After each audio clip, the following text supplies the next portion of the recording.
ដែលបងបានជួបអូនជីវិតបងដូចមានពន្លឺ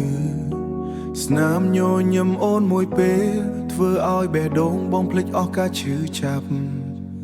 បងគ្រាន់តែមនុស្សធម្មតាគ្មានឡានទំនើបដូចគេមានតែចិត្តស្មោះមួយនេះស្រឡាញ់អូនមិនប្រែទេតែពេលឈរចិត្តអូនបងដឹងថាមនុស្សដែលមិនស័ក្តិសមនឹងអូនទេអូនខ្ពស់ពេកឲ្យបងត្រឹមមើលពីចំងាយបងក្រមិនសមនឹងអូនគ្មានអ្វីទៅប្រកួតនឹងគេមានតែបេះដូងស្មោះមួយដែលស្រឡាញ់អូនលើសគេបងដឹងថាអូនសមនឹងមនុស្សល្អដែលអាចផ្ដល់អ្វីគ្រប់យ៉ាងចំណែកបងមានតែចិត្តស្មោះនឹងក្តីស្រឡាញ់ជូនអូនមិនសាបសូ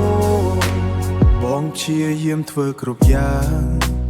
ដើម្បីឲ្យអូនមានក្តីសុខ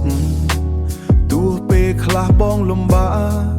ក៏មិនចង់ឲ្យអូនលំបាកជាមួយបងមនុស្សជាច្រើនមើងងាយបង